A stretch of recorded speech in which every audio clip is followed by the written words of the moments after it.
अरे भैया, थोड़ा पानी होगा तो हमें भी पिलाई दो। अरे कहाँ भाई, मटकी में एक बूंद भी पानी नहीं है। गांव के बाहर का कुआं पूरा सूख चुका है। इस कड़कती गर्मी ने तो जीना मुश्किल कर रखा है। एक एक बूंद पानी के लिए तरसना पड़ रहा है। अब तो कुएं भी सारे सूख चुके हैं। पता नहीं इस गर्मी को कब तक झेलना पड़ेगा।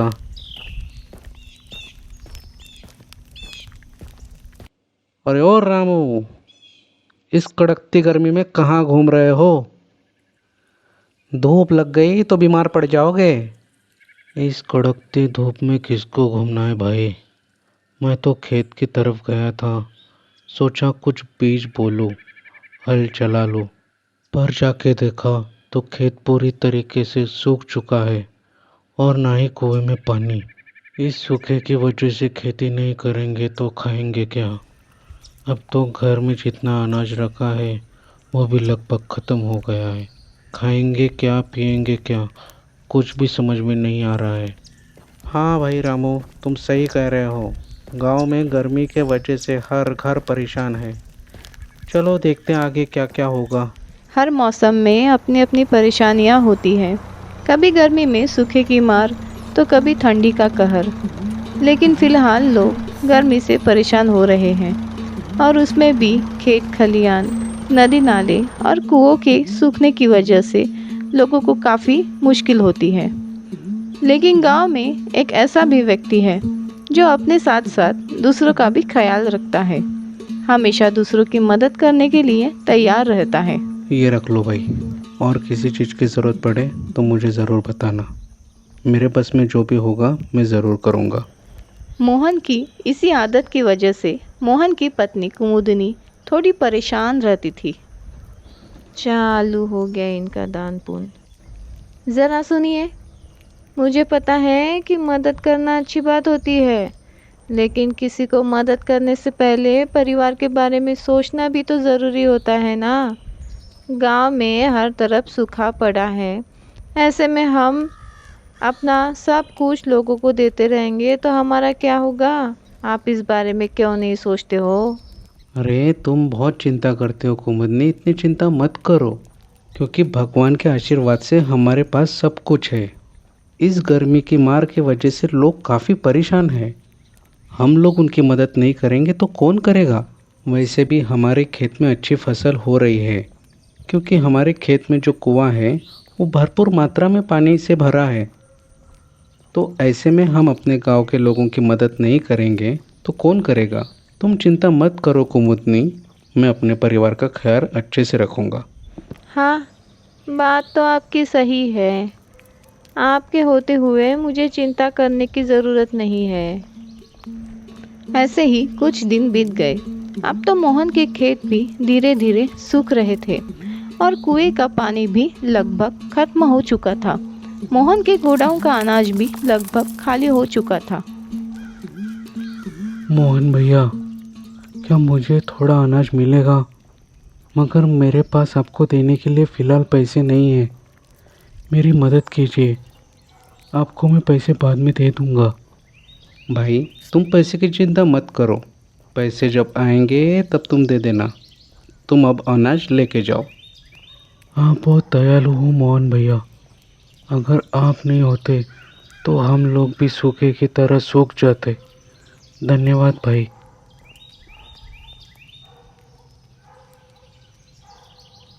हे भगवान, ऐसे से तो मेरा अनाज का भंडारा खाली हो रहा है। लोगों की मदद करना तो दूर, मेरा खुद का घर चलाना भी मुश्किल हो जाएगा। गांव में सूखे की वजह से गांव की औरतें मोहन भैया के खेत के कुएं में से पानी लेती थी। कुएं में से पानी मिलने की वजह से गांव की औरतों को थोड़ा सुकून था।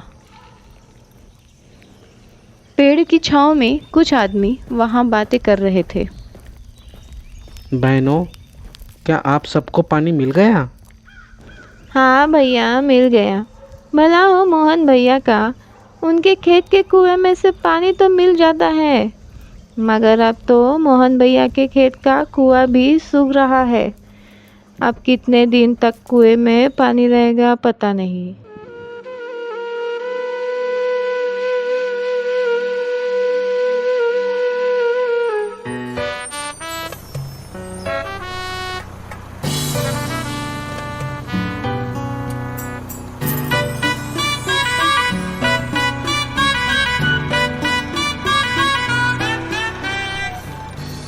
अरे पानी आ गया गांव वालों, पानी आ गया। गांव में पानी का टैंकर आने की वजह से लोग काफ़ी खुश हो गए, लेकिन किसी वजह से लोगों की मुसीबत अभी ख़त्म नहीं हुई थी। इसमें भी एक दिक्कत थी। अरे ओ भैया, अच्छा हुआ पानी लेकर आ गए। तनिक हमें थोड़ा जल्दी पानी दिलाई दो। मिलेगा, पानी सबको मिलेगा। पानी बेच के बस 50 रुपए लगेगा, वो भी एक बाल्टी का पानी बेच के। 50 रुपया? अबे पानी बेच रहे हो या पेट्रोल? हमें लगा कि तुम तो हमारी मदद करने आए हो, लेकिन तुम लोग तो पानी की काला बाजारी कर रहे हो। ये तो लूट है। अरे भाई, पानी लेना है तो लो, वरना चलते बनो। एक तो पानी इनको दो और ऊपर से इनकी बकवास सुनो पानी बेच के। जाओ जाओ, जहाँ से अपना पानी का जुगाड़ कर सकते हो करके दिखाओ, पानी बेच के। हालात के चलते लोगों की मजबूरी का फ़ायदा उठाने के लिए लालची व्यापारी पहुंच ही जाते हैं। दूर खड़े होकर मोहन ये सब कुछ देख रहा था। मोहन को ये सब कुछ अच्छा नहीं लग रहा था, लेकिन मोहन करता भी तो क्या, इसलिए चुपचाप सिर हिलाकर चला गया।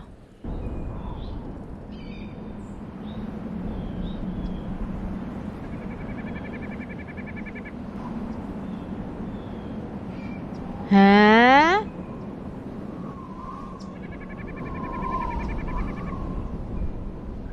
अजियो, वहाँ खुले में क्या खड़े हो?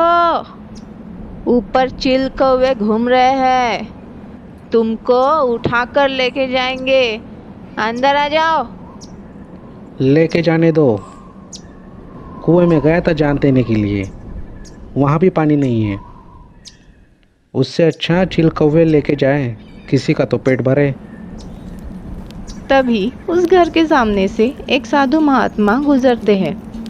साधु महात्मा उस आदमी को देखकर कहते हैं, पुत्र, यहाँ कुछ जलपान का आयोजन हो सकता है? अरे कहाँ बाबा जी, खुद मैं चुल्लू भर पानी में जान देने के लिए तरस रहा हूँ। अगर आपको मिल जाए तो आप ही दिला दीजिएगा। साधु महात्मा जी, अगर आपको पानी पीने के लिए चाहिए तो आपको मोहन भैया के खेत की तरफ जाना होगा। मोहन भैया बहुत दयालु है, आपकी ज़रूर मदद करेंगे। पुत्री, तुम्हारा बहुत बहुत धन्यवाद। साधु महात्मा मोहन भैया के खेत की ओर जाने के लिए निकल पड़े।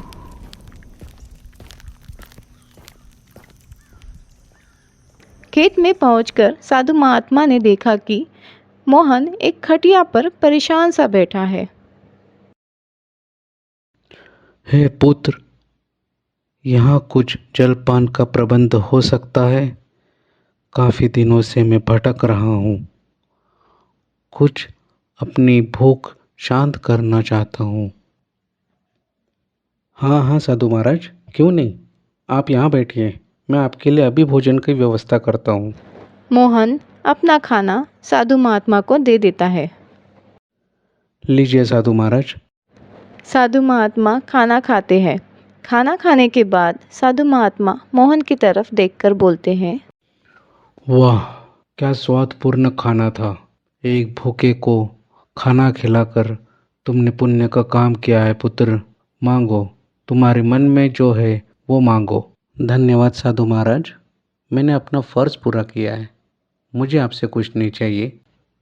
बेटा, तुम्हारी वजह से मेरी भूख शांत हुई है, मैं तुम्हें आशीर्वाद दिए बगैर नहीं जा सकता। ठीक है साधु महाराज, अगर ऐसा है तो आप मुझे ऐसा आशीर्वाद दीजिए कि मैं लोगों की हमेशा मदद कर सकूं। बेटा, तुम्हारी सारी मनोकामनाएं पूरी हो जाएगी, तुम चिंता मुक्त हो जाओ।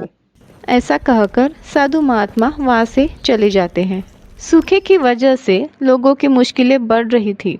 जिसके पास पैसा होता था वो पानी खरीद लेते थे और उन लोगों को थोड़ा सुकून था। पर जिसके पास पैसा नहीं था वो लोग एक एक दिन बड़ी मुश्किल से काटते थे। सूखे के मौसम में गांव के खेत पूरी तरह से सूख गए थे। औरतें कुएं के पास जाती थी मगर खाली हाथ ही वापस लौट जाती थी। इसी दौरान पानी के टैंकर वालों की बड़ी कमाई होती थी। पानी रे पानी, तेरा रंग कैसा? पानी बेच के, हाँ। ये बात ऐसे ही हमेशा सूखा पड़ता रहे और हमारी ऐसी ही कमाई होती रहे पानी बेच के। लोगों को लूटना तो बड़ा आसान है। जब तक बारिश का मौसम नहीं आता तब तक हमारा रोज ही ऐसा फायदा होता रहेगा। मजा आ गया पानी बेच के। अरे टैंकर वाले भाई, मुझे ज़रा 2 बाल्टी पानी देना। ये लो तुम्हारा 2 बाल्टी पानी और 150 रुपए दो पानी बेच के। 150 रुपए? लेकिन 2 बाल्टी के तो 100 रुपए होते हैं ना। तुमने फिर से लूट मचाना शुरू कर दिया।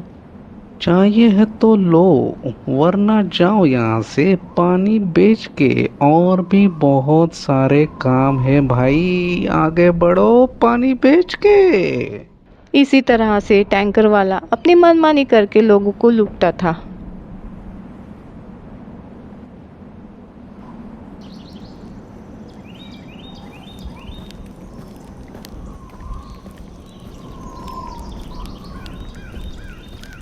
ये चिड़िया कुएं के पास क्या कर रही है? जाके देख ही लेता हूँ। अरे ये क्या, मेरे कुएं में पानी आ गया, वो भी यहाँ तक। कुमुदनी, अरे ओ कुमुदनी, पानी आ गया, पानी पानी आ गया, पानी आ गया। मोहन भैया के खेत के कुएं में पानी आ गया। मोहन कुमार के खेत में पानी आने की वजह से सब लोगों के चेहरे उमंग के साथ खिल उठे, आंखें चौंक गई। एक बड़ी मुस्कान के साथ लोग अपने घरों में से मटके और पानी के बड़े बड़े बर्तनों के साथ मोहन कुमार के खेत में पहुंचे और सभी लोग कुएं को घेर कर खड़े थे। सबको पानी मिला, बच्चों से लेकर बूढ़ों तक सबकी प्यास बुझी और सूखे में भी सबके चेहरे पर हरियाली आ गई। दूसरे दिन दोपहर के समय टैंकर वाला फिर से गांव में आया और फिर से लोगों को पानी के लिए बुलाना शुरू कर दिया। चलो आ जाओ गांव वालों, पानी ले लो। आज तो पानी बहुत ही कम है और दाम दुगना, क्योंकि पास वाली नदी सूख गई है। वो भी पानी बेच के। एक कलम है, एक नंबर के ठगी इंसान। तू अब तक हम लोगों को काफी लूट चुका है। अभी हमें तुमसे पानी लेने की जरूरत नहीं है, क्योंकि मोहन भैया के खेत में पानी आ गया है। अब तू कहीं और जाके नहा ले, जा जा। मोहन भैया के खेत में पानी? ये कैसे हो सकता है? ऐसे सूखे में मोहन कुमार के खेत में पानी कैसे आ सकता है पानी बेच के? इस बात का खुलासा तो करना ही पड़ेगा। आधी रात होने के बाद टैंकर वाला मोहन कुमार के खेत में जाता है और एक पत्थर उठा के कुएं में डालता है। पानी की आवाज़ से टैंकर वाला कुएं के पानी की गहराई समझ जाता है और कहता है, अरे वाह, इसमें तो काफी पानी है। जय हो चोपड़ा जी की। इसमें तो नंगा नहाएगा भी, निचोड़ेगा भी। ये कैसा चमत्कार है, हर तरफ सूखा पड़ा है और ये कुआं लबलबा हुआ है। मेरा तो पानी का इंतजाम हो गया। अब मैं हर रोज इसी कुएं में से पानी लेकर टैंकर में भरवाते रहूंगा और लोगों को बेचता रहूंगा पानी बेच के। क्या दिमाग पाया है मैंने। हाय। टैंकर वाले ने जो सोचा वही करने की कोशिश की, मगर हम जैसा सोचते हैं हमेशा वैसा हो ये ज़रूरी नहीं। रोज़ की तरह टैंकर वाला गांव में पानी बेचने आ गया। अरे गाँव वालों, चलो जल्दी आओ, पानी ले लो, क्योंकि ब्लू है पानी पानी और दिन है सानी सानी पानी बेच के। अबे ओ धतूरे, तुमने तो कहा था कि नदियाँ सूख चुकी है, तो तुमने ये पानी कहाँ से लाया? क्या इंद्रदेव के साथ क्या उठना बैठना शुरू कर दिया? अबे ओ बिन बादल के मेंढक, तुम्हें उससे क्या लेना देना? मुझे अपना काम करने दो, पानी बेच के। टैंकर वाले भाई साहब, कहीं से भी नहीं, मेरे खेत के कुएं में से पानी लाए हो आप? आ, उम, क्या सबूत है तुम्हारे पास कि मैंने तुम्हारे ही खेत से पानी लाया है करके, वो भी पानी बेच के? कल रात को जब तुम ये टैंकर लेकर मेरे खेत में आए और मेरे कुएं से पानी भरे, तब जाते वक्त टैंकर के चक्कों के निशान खेत में ही भूल गए। कहो तो दिखा दूं? टैंकर वाला लाल पीला होकर मोहन की तरफ देखने लगा और टैंकर वाले की पोल खुल गई। तो गाँव वालों, बताओ इसका क्या करें? मार मार के भरता बना दो इसका, बेकार इंसान। और सारे गांव वाले टैंकर वाले को मारने लगे। देने वाला जब भी देता देता कपड़े फाड़ के। हे भगवान, सूत दिया रे, पानी बगैर बेच के। कुछ दिनों के बाद मोहन के खेत में काफी अच्छी फसल आई। पूरा खेत हरा भरा लग रहा था। अब लोगों को अनाज और पानी की कोई कमी नहीं थी। सूखे में भी लोगों को काफी राहत थी। मोहन की मदद की वजह से मोहन को काफी दुआएं भी मिलती थी। एक दोपहर मोहन खाना खाने के लिए खाट पर बैठा था। आपका बहुत बहुत धन्यवाद साधु महाराज। आज आपकी वजह से मैं सबकी खुशी का कारण बन सका।